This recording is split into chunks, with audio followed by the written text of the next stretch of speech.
నమస్తే. ప్రస్తుతం మనతో పాటు ప్రముఖ ఆధ్యాత్మికవేత్త, ఆస్ట్రాలజర్, దత్తాత్రేయ గణపతి ఉపాసకులు మురళీధర్ శర్మ గారు ఉన్నారు. గురుగారితో మాట్లాడేద్దాం. నమస్కారం గురుగారు. మహాదేవ. గురుగారు, జూన్ మాసంలో సింహరాశి వారి పరిస్థితి ఏంటంటే పాజిటివ్ ఫలితాలు ఉంటాయంటారా, నెగిటివ్ ఫలితాలు ఉంటాయంటారా? ఎలాంటి జాగ్రత్తలు, పరిహారాలు తీసుకోవాలి గురుగారు? సింహరాశి వారికి ఆల్రెడీ అష్టమ శని నడుస్తూ ఉంది ప్రజెంట్గా. సో ఇదే సమయంలో గురువు వీరికి అద్భుతమైనటువంటి లాభస్థానంలో ఉండడం జరిగింది, ఏకాదశ స్థానంలో. ఈ రాహుకేతుల మార్పు జరగడం, దీంతోపాటు శనేశ్వరుడు జూలై నెలలో వక్రగతి, ఇదే విధంగా జన్మంలో కుజకేతువుల కలయిక కొంత గొడవలకు దారి తీసేటువంటి విధంగా ఉండబోతున్నది. కొంత వ్యాపారము బాగా లేదు అని అనుకునేటువంటి సందర్భంలో ఉంటుంది అని అనుకునేటువంటి పరిస్థితులలో, కస్టమర్స్ ఎవరు రావడం లేదు అని అనుకునేటువంటి పరిస్థితులలో, మా ప్రొడక్టు కొంత కష్టంగా అమ్ముడుపోతూ ఉంది అని అనుకునేటువంటి సందర్భంలో ఈ రాబోయే జూలై, ఆగస్టు, సెప్టెంబరు ఒక వర్షంలాగా జనాల తాకిడి, ఒక వర్షంలాగా వీరికి అద్భుతమైనటువంటి మనీ కనబడుతుంది. ఇక్కడే ఒక మెలిక ఉంది. ఈ విధంగా జరిగినప్పుడు మనం ఎంతో ఆచితూచి ముందుకు వెళ్ళాలి. సో నా ప్రోడక్ట్ అమ్ముడుపోతుంది కదా అనుకుంటే ఎవడో ఒక్కడు ఒక క్వశ్చన్ వేయడం కానీ, లేదా దాన్ని గుర్తించడం కానీ, లేదా దానిపై ఏదో మనల్ని ఫోకస్ చేద్దామని చెప్పే విధంగా చూస్తారు. చూశారు కదా ఇప్పుడు మొన్నటి వరకు అఘోరి, లేడీ అఘోరి, తను వచ్చిందా, తన పని చేసుకుందా, వెళ్ళిపోయింది, ఇక్కడికి బాగానే ఉంది. మరలా రావడం, మరలా ఇంటర్వ్యూలు ఇవ్వడం, మరలా టెలికాస్ట్ చేయడం. సో ఓకే, మరలా ఇట్లా మరలా ఎన్ని జరిగినవి అవసరమా? అంటే వీరికి కూడా సింహరాశి వారు ఎవరైతే ఉన్నారో, ఇప్పుడు ఉదాహరణకు మనకు తెలిసినటువంటి వారు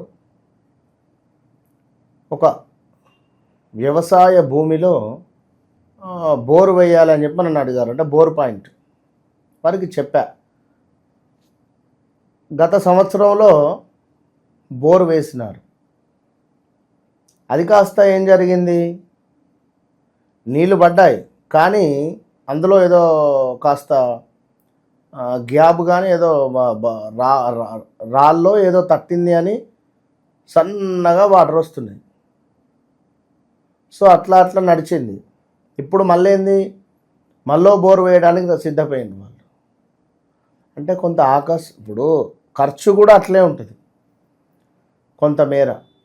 కనుక మనం అన్ని రకాలుగా కూడా చూసుకొని ముందుకు వెళితే బాగుంటుంది అనేటువంటి విషయాన్ని గమనించుకోవాలి. ముందుగా వ్యాపారంలో విజృంభణ, అద్భుతమైనటువంటి ఫలితం గోచరిస్తూ ఉంది. రెండవది, ఆరోగ్య సమస్యలు మాత్రం పొంచి ఉన్నాయి, బీ కేర్ఫుల్. భార్యాభర్తలలో విపరీతమైనటువంటి గొడవ. నువ్వు నా మాట చెప్తే ఎందుకు వినవు అంటే, నువ్వు నా మాట చెప్తే ఎందుకు వినవు అనే విధంగా వాదించుకునేటువంటి పరిస్థితి కనబడుతూ ఉంది. అదేవిధంగా ఎవరైతే సింహరాశి వారు ఉన్నారో కొంత ఆర్గ్యుమెంట్స్ తక్కువ చేసుకుంటే మంచిది. నేను పట్టిన కుందేలకు 3 కాళ్ళు అనే భావన కానీ, నేను నా యొక్క అహంభావము, ఈ స్ట్రేట్ ఫార్వర్డ్నెస్ కొంత తక్కువ చేసుకోండి. మరీ ముఖ్యంగా ఈ యొక్క జూలై నెలలో చెప్పుడు మాటలు విని ఎవరినైనా అడగడం మాత్రం మానేయండి. మీరు చెవులతో వింటేనే సత్యము, కళ్ళార చూస్తేనే నిజము అని అనుకోవాలి. మీరు నలుగురు 4 రకాలుగా చెప్తారు. సో ఇదే అని మీరు నిశ్చయించుకొని మాత్రం ఎదుటి వారితో గొడవ పెట్టుకుంటే మీ అంత మూర్ఖులు లేరు ఇంకొకరు. ఎందుకంటే వద్దు, చెప్పుడు మాటలు అసలు వినకండి. పని చేసే చోట కూడా అసలు పని చెయ్యాలా వద్దా అనేటువంటి భావనతో పనిచేస్తున్నారు మీరు, కానీ మనసు పూర్తిగా మాత్రం పని చేయటం లేదు. సింహరాశి వారికి అసలు వీరు ఎక్కువగా బిజినెస్ వైపే ఉండాలి. వీరికి అసలు ఒక జాబ్ అనేటువంటిది సెట్ కాదు.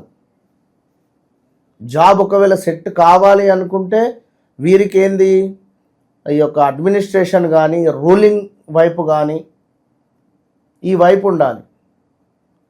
అంతేగాని వీరిని ప్రతిసారి ఎవరైనా క్వశ్చన్ వేయడం కానీ వీరు ప్రతిసారి ఆన్సర్ చెప్పుకునేటువంటి స్టేజ్లో ఉండడం కానీ అది వీరికి మంచిది కాదు. ఎందుకంటే ప్రతిసారి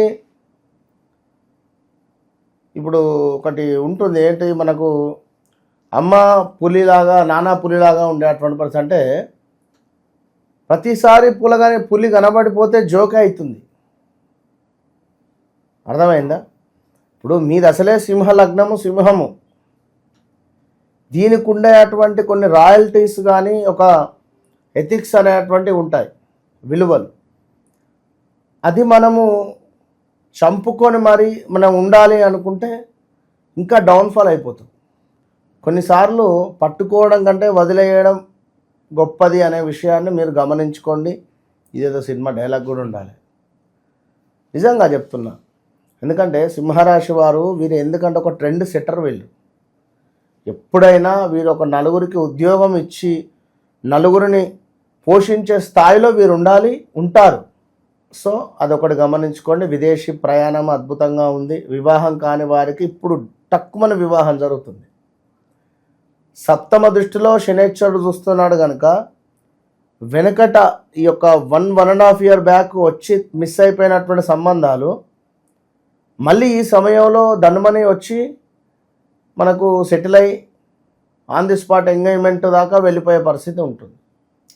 సో ఈ ఇంట్లో శుభకార్యాలు జరిపించుకునేటువంటి పరిణామాలు గోచరిస్తున్నాయి. కొంతమేర అలసత్వము, అంటే కొంత పని చేస్తేనే అలసిపోయేటువంటి పరిస్థితి ఉంటుంది. శ్రమ ఏదో ఇప్పుడు అంతకుముందు ఒక 3 floors ఎక్కిన ఆయాసం రాని మీకు ఇప్పుడు సింగిల్ ఫ్లోర్ అంటే పూర్తిగా ఫస్ట్ ఫ్లోర్ పోకముందే ఆయాసం వచ్చే పరిస్థితి ఉంటుంది. శరీరం అట్లా బద్ధకస్తంగా అలసిపోయేటువంటి పరిస్థితులు కూడా ఉంటాయి. అది మీ తప్పు ఇంకెవరిదో కాదు. సో చక్కటి ఆహారాన్ని తీసుకోండి. మంచి దాన్ని ఏమంటారు, విటమిన్స్ ఉన్నటువంటి ఫుడ్ను మీరు స్వీకరించే ప్రయత్నం చేయండి. స్టమక్ రిలేటెడ్ ఇష్యూస్ కూడా కొంచెం వచ్చే పరిస్థితి ఉంది. జాగ్రత్తగా ఉండండి. రావాల్సిన ధనం రావడం కానీ ఏమైనా మనకు ఎక్కువగా ఈ రియల్ ఎస్టేట్ రంగంలో సింహరాశి వారు చాలామంది ఉంటారు. సో కొంతమేర అమౌంట్ మనకు రిలీజ్ అయ్యే పరిస్థితి అయితే గోచరిస్తూ ఉంది. సింహరాశి వారికి కొంత అమౌంట్ మీకు గత కొంతకాలంగా ఇబ్బంది పడేటువంటి పరిస్థితి కానీ మీకున్న గుడ్ విల్ పోతుందేమో అనేటువంటి ఆలోచన కానీ ఇవన్నిటికీ తెరలేపి శుభం కార్డు పడుతుంది జూలైలో. సో చాలా అంటే చాలా బాగుంది. అయినప్పటికీ అష్టమ శని కనుక మీ నీడను కూడా మీరు నమ్మద్దు, ఇది కూడా గమనించుకోండి. తప్పకుండా శనికి సంబంధించినటువంటి హోమాది కార్యక్రమంలో పాల్గొనండి. అదేవిధంగా ప్రత్యంగిర హోమము ప్రతి అమావాస్యకు మన ఆధ్వర్యంలో జరుగుతూ ఉంటుంది. ప్రత్యక్షంగా కానీ పరోక్షంగా కానీ ఎవరైనా కూర్చుంటా అనుకుంటే వెల్కమ్, ఆల్ ద బెస్ట్. ఓవరాల్గా జూలై మాసంలో సింహరాశి వారికి ఏ విధంగా ఉండబోతుంది, ఎలాంటి జాగ్రత్తలు తీసుకోవాలి, చాలా బాగా వివరించారు గురుగారు. ధన్యవాదాలు. మహాదేవ.